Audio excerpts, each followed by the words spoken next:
हो गया। Hello friend, तो जैसा हम बताए थे आप लोग को कि पॉलिटी क्लास चालू किया जाएगा कल से, तो आज से हम पॉलिटी क्लास स्टार्ट कर दिए हैं। और हम लोग संघ तक पढ़े थे। संघ में कुछ बच रहा था, नीचे जब संघ पढ़ रहे थे तो नीचे लिखे थे बजट सत्र, संसद सत्र। तो आज हम लोग संसद के सत्र से आगे स्टार्ट करेंगे। और हमें आशा है कि आप पीछे वाले सारे वीडियो को देख ली होंगी। इस वीडियो को हम रिकॉर्ड फॉर्म में डाल रहे हैं क्योंकि कुछ दिक्कत है जिसके वजह से हम इसमें ऑनलाइन भी कर रहे हैं, लेकिन हमेशा ये रिकॉर्डेड नहीं जाएगा। तो मुझे आपसे विश्वास है कि रिकॉर्डेड वीडियो को आप लोग जरूर देखिएगा, है ना। ये जो रिकॉर्ड वीडियो है ये कई तारीख का, 30 तारीख का 29 तारीख का ये है। आइए तो हम लोग पढ़ेंगे क्या, संघ में क्या पढ़ेंगे। संघ में पढ़ेंगे संसद का सत्र पढ़ेंगे। संसद का 3 सत्र होता है, बजट सत्र, मानसून सत्र, शीतकालीन सत्र। जाके कम कराओ सोना कि तू ही देने जाए, कम करके दिक्कत हो जाए, तू ही चल। तो संसद का सत्र है। संसद में 3 तरह के सत्र है, बजट सत्र, मानसून सत्र, शीतकालीन सत्र। कितने? 3 सत्र, बजट सत्र, मानसून सत्र, शीतकालीन सत्र। संसद का कितने सत्र होते हैं? 3 सत्र। संसद के कितने सत्र होते हैं? 3 सत्र होते हैं। पहला सत्र को कहा जाता है बजट सत्र, दूसरा कहा जाता है मानसून सत्र, और तीसरा क्या कहा जाता है? शीतकालीन सत्र। कितने सत्र? 3 सत्र, बजट सत्र, मानसून सत्र, शीतकालीन सत्र। तो संसद के कितने सत्र होते हैं? 3 सत्र, बजट, मानसून, शीतकालीन। बजट, मानसून, शीतकालीन, बजट, मानसून, शीतकालीन। बजट सत्र है जो फरवरी से मई के बीच में चलता है। मानसून सत्र है जो जुलाई से अगस्त के बीच में चलता है। और शीतकालीन सत्र है जो नवंबर और दिसंबर के बीच में चलता है। और इसमें ये आपसे पूछेगा कि आपसे पूछ सकता है कि बजट सत्र कब से कब तक। आपको बताना है फरवरी से मई के बीच में बजट सत्र हो जाता है। एक सत्र का कार्यकाल कितने महीने का होता है? तो 3 महीने का लगभग होता है। 3 महीने का ही होता है। जो फरवरी है ना, मार्च, अप्रैल, मई, फरवरी, मार्च, अप्रैल में 3 से 4 महीने का, 12 से 12 महीने का होता है। तो एक जो सत्र होता है लगभग कितने महीने का होता है? 4 महीने का होता है। कितने महीने के? 4 महीने का। एक सत्र कितने महीने का होता है? 4 महीने का। तो बजट सत्र जो होता है वो फरवरी से मई के बीच में चलता है, और ये संसद का सबसे बड़ा सत्र कहलाता है। संसद का सबसे बड़ा सत्र। तो संसद का सबसे बड़ा सत्र को क्या कहते हैं? तो संसद के सबसे बड़ा सत्र को कहा जाता है बजट सत्र। बजट सत्र कहा जाता है। दूसरा है मानसून सत्र। मानसून सत्र की जो शुरुआत होती है वो होता है जुलाई से अगस्त के बीच होता है। मानसून सत्र का शुरुआती जुलाई से अगस्त के बीच। और शीतकालीन सत्र है जो नवंबर से दिसंबर। शीतकालीन मतलब कि ठंडे के समय में, तो ठंडे के समय नवंबर से स्टार्ट होता है। और बजट सत्र फरवरी से, जो किसी वार्षिक वित्तीय काल का जो प्रारंभिक दिन महीना होता है फरवरी मार्च, इसी में काम किया जाता है। तो अगर कहेगा संसद के सबसे बड़ा सत्र कौन होता है? तो बजट सत्र। और संसद का सबसे छोटा सत्र कौन होता है? तो शीतकालीन सत्र। आई होप ये बात को आप समझेंगे। संसद का सबसे बड़ा सत्र कौन होता है? सबसे बड़ा बजट सत्र, और सबसे छोटा होता है आपको शीतकालीन सत्र। अब इसमें क्या है, अब आगे हम पढ़ेंगे संसद की समितियां। संसद में कितनी समितियां होती है? तो संसद में 3 समितियां होती है, प्राक्कलन समिति, लोक लेखा समिति और सरकारी उपक्रम समिति। कितने समिति होते हैं? 3 समिति होती है। संसद की कितनी समितियां? 3 समितियां, प्राक्कलन समिति, लोक लेखा समिति और सरकारी उपक्रम की समिति। प्राक्कलन समिति का काम क्या है कि प्राक्कलन समिति में लोकसभा के 30 मेंबर होते हैं, और राज्यसभा में से यहाँ एक भी व्यक्ति नहीं आता। प्राक्कलन समिति में लोकसभा के कितने सदस्य होते हैं? लोकसभा के 30 सदस्य होते हैं। प्राक्कलन समिति में लोकसभा के 30 सदस्य, और यहाँ पर राज्यसभा का एक भी व्यक्ति यहाँ पर नहीं रहता, राज्यसभा के एक भी सदस्य नहीं रहता इसमें। लेकिन प्राक्कलन समिति में एक क्या है कि सबसे बड़ा समिति कहा जाता है प्राक्कलन समिति को, और यह समिति क्या तैयार करता है? बजट तैयार करता है। तो आपको बोला जाए कि संसद में कितनी समितियां होती है? तो संसद में 3 समितियां, प्राक्कलन, लोक लेखा और सरकारी उपक्रम की समितियां। आपको बोले कि प्राक्कलन समिति में कितने सदस्य होते हैं? तो प्राक्कलन समिति में 30 लोगों का सदस्य होते हैं। वो 30 व्यक्ति कहाँ से आते हैं? तो वो 30 व्यक्ति लोकसभा से आते हैं। राज्यसभा के एक भी व्यक्ति इसमें नहीं रहता है। इसमें प्राक्कलन समिति में संसद की सबसे बड़ी समिति प्राक्कलन समिति होता है। इसमें लोकसभा के 30 सदस्य होते हैं, राज्यसभा के 1 भी सदस्य भाग नहीं लेते हैं। और सबसे बड़ा समिति जो होते हैं वो प्राक्कलन समिति में होते हैं। ये समिति जो है क्या तैयार करता है, तो बजट तैयार करता है। तो क्वेश्चन ऐसे रहेगा, बजट कौन सी समिति द्वारा तैयार किया जाता है, तो आंसर होना चाहिए प्राक्कलन समिति। आपसे एक कहे कि सबसे बड़ा समिति कौन होता है, तो प्राक्कलन समिति। प्राक्कलन समिति में राज्यसभा कितने सदस्य होते हैं, बोलिएगा राज्यसभा के 1 सदस्य नहीं होते। लोकसभा कितने सदस्य होते हैं, तो लोकसभा के 30 सदस्य होते हैं। ये बात आपको समझ में आएगा। दूसरा है लोक लेखा समिति। लोक लेखा समिति में क्या होता है, लोक लेखा समिति में लोकसभा से 15 लोग आते हैं और राज्यसभा से 7 लोग आते हैं। तो 15 7 कितना हो गया, 22 हो गया। 15 7 कितना हो गया, 22 हो गया। लोकसभा से कितने आते हैं, 15, और राज्यसभा से कितने आते हैं, 7। तो लोक लेखा समिति में कितने सदस्य होते हैं, तो 22 सदस्य होते हैं। प्राक्कलन समिति में कितने सदस्य होते हैं, 30 होते हैं। प्राक्कलन समिति सबसे बड़ा समिति होता है। बजट कौन तैयार करता है, तो प्राक्कलन समिति करता है। प्राक्कलन समिति में लोकसभा कितने लोग होते हैं, कितने अध्यक्ष होते हैं, तो लोकसभा के 30 सदस्य होते हैं। दूसरा लोक लेखा समिति में लोकसभा कितने लोग होते हैं, तो 15, राज्यसभा कितने होते हैं, 60। तो टोटल सदस्यों की संख्या कितनी होती है, 22। इसका कार्य क्या है, तो इसका कार्य धन की जांच कौन करता है, तो लोक लेखा समिति। इसका अध्यक्ष कौन होता है, तो विपक्ष का नेता। विपक्ष का नेता कहने का मतलब कि अगर अभी भारत में बीजेपी का सरकार है तो कांग्रेस उसका क्या करेगा, जांच करेगा। क्या करेगा, या धन की जांच करेगा कौन, लोक लेखा समिति। और इसका जो अध्यक्ष होगा वो विपक्ष के नेता अर्थात राहुल गांधी होगा। तो राहुल गांधी जो हो गया, इसका क्या होगा, विपक्ष का नेता। तो बोला भी जाता है कि अभी विपक्ष का नेता कौन है, तो विपक्ष का नेता अभी सोनिया गांधी। राहुल गांधी का माँ सोनिया गांधी जो है वो विपक्ष का नेता। लेकिन अभी लोकसभा तो भंग हो चुका है, क्योंकि इलेक्शन लोकसभा के चल रहा है। तो अभी लोकसभा भंग हो चुका है। 17वीं लोकसभा क्या हो चुकी है, भंग हो चुकी है। और 18वीं लोकसभा की शुरुआत चल रहा है, यानी वोटिंग चल रहा है। यहाँ चल रहे हैं लोक लेखा समिति। लोक लेखा समिति में लोकसभा से कितने सदस्य आते हैं, 15, और राज्यसभा से कितने आते हैं, 7। टोटल सदस्यों की संख्या कितनी होती है, तो 22 होती है। यह क्या करता है, तो धन की जांच करता है। और इसका अध्यक्ष कौन होता है, तो विपक्ष का नेता। इससे क्वेश्चन क्या बनेगा कि लोक लेखा समिति में सदस्यों की संख्या 22 होता है। लोकसभा से कितने आते हैं, 15 आते हैं। राज्यसभा से कितने आते हैं, 7 आते हैं। टोटल कितना हो गए, 22। काम क्या है, धन की जांच करना। इसका अध्यक्ष कौन होता है, तो विपक्ष के नेता होता है। तीसरा समिति का नाम है सरकारी उपक्रम समिति। इस सरकारी उपक्रम समिति लोक लेखा ही जैसा होता है, लेकिन इसमें भी लोकसभा के 15 सदस्य और राज्यसभा के 7 सदस्य आते हैं। इसका क्या कार्य है, इसका कार्य है कि सरकारी कंपनी किस तरह से प्रगति कर रही है, कहीं वो धोखाधड़ी तो नहीं कर रही है, कहीं तो फ्रॉड करके वो कंपनी प्रगति नहीं कर रही है।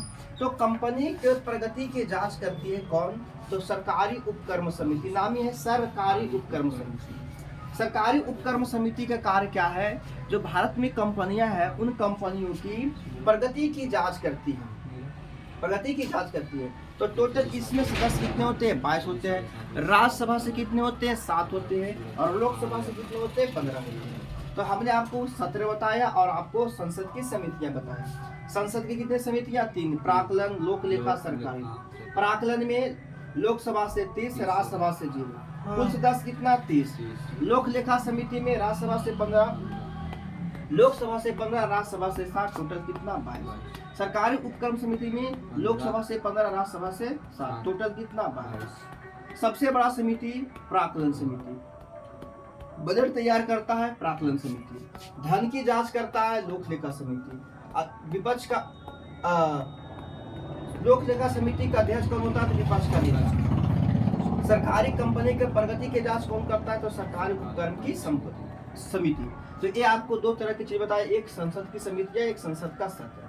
अब आगे हम लोग क्या पढ़ेंगे, संसद की प्रक्रिया। संसद की प्रक्रिया मतलब संसद में 2 तरह की प्रक्रिया है। क्या प्रक्रिया है कि उसमें 2 तरह के प्रश्न करने का समय होता है। एक होता है प्रश्नकाल। प्रश्नकाल का समय जो होता है, संसद में जैसे बैठे हुए रहते मंत्री, तो वहाँ पर 11 से 12 बजे के बीच प्रश्नकाल होता है। वहाँ पर लोग प्रश्न पूछते हैं, विपक्ष के लोग पूछते हैं, पक्ष के लोग पूछते हैं। वहाँ पर लोकसभा का स्पीकर बैठे रहते हैं और उससे पक्ष विपक्ष के पार्टी क्या करते रहते हैं, प्रश्न पूछते रहते हैं। तो संसद की प्रक्रिया में पहला क्या प्रश्नकाल होता है। प्रश्नकाल का समय जो है 11 बजे से 12 बजे, 1 घंटे का समय रहता है प्रश्नकाल की। पूछेगा कि संसद की प्रक्रिया का प्रथम काल को नाम बताओ, तो संसद की प्रक्रिया के प्रथम काल को कहा था प्रश्नकाल। क्या कहा था? प्रश्नकाल। प्रश्नकाल कब से कब तक चलता है? 11 से 12 बजे तक। यह संसद का पहला घंटा होता है और इसमें मौखिक और लिखित दोनों प्रश्न पूछा जा सकता है।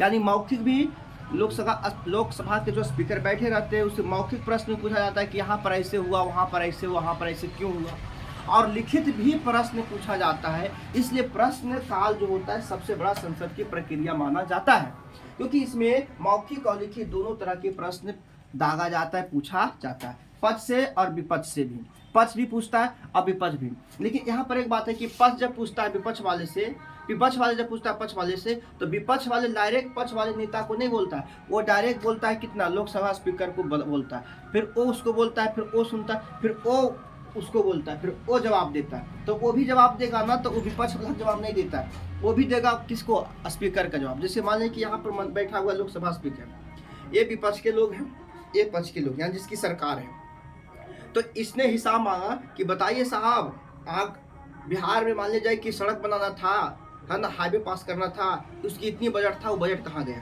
तो इसने प्रश्न किया, तो डायरेक्ट इससे नहीं प्रश्न करेगा, ये प्रश्न किया कितना? लोकसभा का स्पीकर से। लोकसभा स्पीकर इससे पूछेगा कि इन्होंने इस तरह के प्रश्न किया, इसका क्या जवाब है। फिर अपना ये जवाब इनको इसको दे देगा, विपक्ष वाला ये जवाब इसको देगा, फिर इसको जवाब देगा। तो इस तरह से क्या होता है? संसद में वार्तालाप होता है। संसद की प्रक्रिया को प्रश्नकाल कहा। संसद की प्रक्रिया का पहला क्या होता है? प्रश्नकाल। 11 से 12 बजे तक यह संसद का पहला घंटा होता है। इसमें मौखिक और लिखित दोनों तरह के प्रश्न पूछा जाता है। संसद की प्रक्रिया में दूसरा होता है शून्यकाल। क्या होता है? शून्यकाल। ये कब से कब तक होता है? 12 से 1 बजे के बीच होता है। संसद का दूसरा घंटा, इसमें कोई नियम कानून नहीं लागू होता है। कोई नियम कानून करने का मतलब है कि कोई आपको अगर यहाँ पर किसी चीज़ को पास करवाना है, सड़क पास करवाना है, पुल पास करवाना है, कोई और काम पेंडिंग उसको करवाना है, यहाँ कोई नहीं होगा। यहाँ पर संसद में दूसरा घंटा, इसमें कोई नियम कानून लागू नहीं होता, नहीं इसमें कोई नियम लागू होगा, नहीं इसमें कोई कानून लागू होगा। इसमें सिर्फ बैठा जाता है, बैठ करके छोटे छोटे मुद्दों पर सिर्फ मौखिक रूप से बात किया जाता है, क्योंकि इसका नाम ही है शून्यकाल। शून्यकाल का मतलब हुआ कि यहाँ पर प्रश्न नहीं दागा जाता है, यहाँ पर सांसद लोग अपने बैठ करके बात करते हैं। यहाँ पर से यहाँ से किसी भी प्रकार की कोई भी आपको कानून, नियम और कानून देखने को नहीं मिलेगा। ये नियम कानून कब देखने को मिलेगा? प्रश्न काल जब चलते रहता था, प्रश्न काल के समय में ही आपको लिखित और मौखिक रूप से जो नियम कानून बनता है, जो भी व्यवस्थाएं बनती है, जो भी बजट तैयार होता है, जो भी चीज़ को आदान प्रदान किया जाता है, या जो भी चीज़ किसी विपक्ष को पक्ष से पूछना है, पक्ष, सारे के सारे कार्य कहाँ होता है? प्रश्न काल को। तो संसद की प्रक्रिया में सबसे बड़ा काल माना जाता है प्रश्न काल को, जो 11 से 12 बजे के बीच चलता है। ये 1 घंटे का होता है। इसे मौखिक और लिखित दोनों पूछा जाता है। नाम है शून्यकाल। शून्यकाल 12 से 1 के बीच चलता है। संसद का दूसरा घंटा, इसमें कोई नियम कानून नहीं लागू होता। तो ये हो गया आपको संसद की प्रक्रिया। अब आपको क्या देखना है? तो अब कुछ आर्टिकल है। आर्टिकल क्या है? तो आर्टिकल सब है। हम लोग जो मेन आर्टिकल है उसी आर्टिकल को देख रहे हैं। आर्टिकल सब क्या कहता है? आर्टिकल सब कहता है गण मूर्ति। गण मूर्ति का मतलब ये हुआ कि 1/10 सदस्य आपको उपस्थित होना अनिवार्य है। कहाँ पर? संसद में। संसद तभी मतलब लागू होगा, संसद में तभी सब चीजें चलेगा जब संसद में कम से कम 1/10 सदस्य, मतलब जितनी भी सदस्य है उसका 1/10 सदस्य वहां पर उपस्थित होना चाहिए, तो उसे कहा था गणमूर्ति। तो आपको पूछे गणमूर्ति के चर्चा आर्टिकल 100 में, गणमूर्ति के चर्चा आर्टिकल 100 में। अब आर्टिकल अब 108 आ गए, तो बोलिएगा 102, 103, 104, 105 ये सब उतना इंपॉर्टेंट नहीं है। आर्टिकल 108 का था दोनों सदनों में विवाद होने पर राष्ट्रपति संयुक्त अधिवेशन बुलाती है। माने अगर राज्यसभा और लोकसभा इन दोनों सदन में विवाद होता है, इन दोनों को संयुक्त रूप से बुलाया जाता है, तो उसे संयुक्त अधिवेशन बुलाया जाता है। किसके साथ? आर्टिकल 108। आर्टिकल 108 में संयुक्त अधिवेशन किसका? तो लोकसभा और राज्यसभा का। आर्टिकल 108 में संयुक्त अधिवेशन। आर्टिकल 108 में संयुक्त अधिवेशन। आर्टिकल 108 में क्या होगा? संयुक्त अधिवेशन। आर्टिकल 110 में धन विधेयक की परिभाषा। आर्टिकल 110 में क्या है? धन विधेयक की परिभाषा। फिर से आर्टिकल 100 गणमूर्ति, आर्टिकल 108 संयुक्त अधिवेशन, आर्टिकल 110 धन विधेयक की परिभाषा। नहीं सही आता होगा, ठीक है, धन विधेयक की परिभाषा। आर्टिकल 111 में विधेयक पर राष्ट्रपति की अनुमति, यानी जो विधेयक पास हो रहा है उस पर राष्ट्रपति की अनुमति होना बहुत जरूरी है। जब तक राष्ट्रपति अनुमति नहीं देगा वो विधेयक पास नहीं होगा। तो आर्टिकल 111 में विधेयक पर राष्ट्रपति का अनुमति। आर्टिकल 112 में बजट है, लेकिन बजट जैसा शब्द का कोई यहाँ पर चर्चा नहीं किया गया है ना। हमारा देश का संविधान में आर्टिकल में बजट जैसा कोई शब्द चारों नहीं बताया गया, उसको कहा गया वार्षिक वित्तीय विवरण। बजट को बजट के रूप में नहीं कहा गया, उसको कहा गया है वार्षिक वित्तीय विवरण। तो आर्टिकल 112 में बजट है, बजट को क्या कहा जाता है, तो वार्षिक वित्तीय विवरण के रूप में प्रस्तुत किया जाता है। अब यहाँ पर कुछ आर्टिकल और है। आर्टिकल 114 है विनियोग विधेयक। क्या है? विनियोग विधेयक। विनियोग विधेयक का मतलब क्या हुआ? इसका मतलब हुआ कि जब तक संसद ये विधेयक पास नहीं करता है तब तक धन नहीं निकलता है। यानी अगर संसद में धन को बोल दिया गया कि 500 करोड़ रुपया इस काम के लिए लगेगा, तो उस काम के लिए लगेगा, मानते हैं, लेकिन उस काम के लिए आर्टिकल 114 के तहत वहां पर क्या करना पड़ेगा कि जब तक संसद, यानी संसद जो है, संसद वहां जो है, उस संसद क्या करेगा, संसद का लोकसभा स्पीकर जो है वहां धन विधेयक पर क्या करेगा, पास नहीं करता तब तक। यानी कहने का मतलब कि जब आपको विधेयक पारित करना है तो वहां पर क्या किया जाएगा, सिग्नेचर करेगा, तब वो 500 करोड़ रुपया आपको काम करने के लिए मिलेगा। जैसे मान लीजिए कि बिहार में कोई पुल टूट गया, उसको बनाना है, और वहां से पास हो गया कि 300 करोड़ रुपया किसको लागत लगेगा, उसको पास कर दिया गया। लेकिन पास तो हो गया, लेकिन पैसा वहां से कैसे निकाल जाएगा, तो पैसे के निकालने के लिए आपको क्या करना पड़ेगा, वहां पर क्या करेगा, जब तक संसद विधेयक पास नहीं करता, अर्थात वो संसद उस विधेयक को पास करेगा कि चलो 500 करोड़ रुपया आपको दे देंगे, और विधेयक पास करने का मतलब यह हुआ कि वो बजट तो तैयार हो गया, लेकिन वहां पर वो हस्ताक्षर करेगा, विपक्ष के लोग वहां रहेगा, और उसके बाद वो पैसा आपको काम के लिए मिलेगा। अब कितना पैसा का आप काम किए हैं वो भी आपको वहां पर क्या देना पड़ेगा, हिसाब देना पड़ेगा कि इतने पैसा था, इतना पैसा काम लग गया, और लगता है कि 100-150 करोड़ रुपया और इसमें लग सकता है, तो फिर से आपको वहां पर जाके संसद में इस प्रस्ताव को रखना पड़ेगा कि इस काम के लिए हमने 500 करोड़ रुपया लिया था जो पूरा नहीं हो पाया, हमें 150 करोड़ रुपये की और जरूरत है। तब विपक्ष वाला लोग उसका जांच बैठाएगा, जांच करेगा, और सही साबित हुआ तब फिर से आपको 150 करोड़ रुपया वहां से दिया जाएगा। तो इस तरह से चलता है, इस तरह चलता है। तो अब कहता है आर्टिकल 114 में क्या आता है, विनियोग विधेयक। विनियोग विधेयक किससे पास होता है, संसद से। संसद जब तक इस विधेयक को पास नहीं करता जब तक धन क्या निकल सकता है, धन नहीं निकल सकता है। तो आर्टिकल 114 तक हम लोग किए। आर्टिकल और कहेंगे नहीं। तो हम लोग आज कहाँ तक देखे, हम लोग देखिए संघ में क्या देखे, संघ में देखिए आपको संसद कितने, संसद का सत्र कितने होते, 3 होते, बजट, मानसून, शीतकालीन। सबसे बड़ा बजट, सबसे छोटा शीतकालीन। संसद की समितियां 3 होते हैं, प्राक्कलन समिति, लोक लेखा समिति और सरकारी अनुक्रमकी समिति। सबसे बड़ा समिति लोक लेखा, बजट तैयार करता है लोक लेखा, धन की सबसे बड़ा हो गया प्राक्कलन, बजट तैयार करता है प्राक्कलन, धन की जांच लोक लेखा, विपक्ष का नेता लोक लेखा, सरकारी कंपनी के प्रगति की जांच सरकारी उपक्रम की समितियां।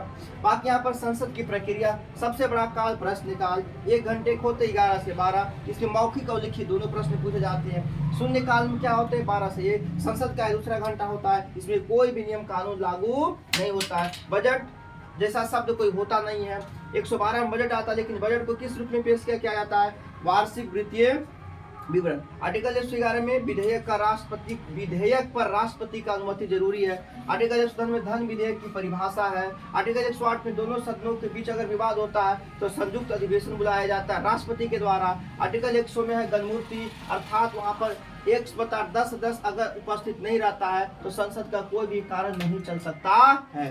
तो इस तरह से हम आपको कहां तक पहुंचा दिए, 114 तक पहुंचा दिए। आई होप इस बात को आप समझोगे। विधेयक क्या होता है, इसको ध्यान से पढ़िए और इसको ध्यान से समझिए, उसके बाद आपको आगे मिलेगा। ठीक है, मिलते हैं अगले सेशन में, इसको जरूर देख लीजिएगा। बोलो।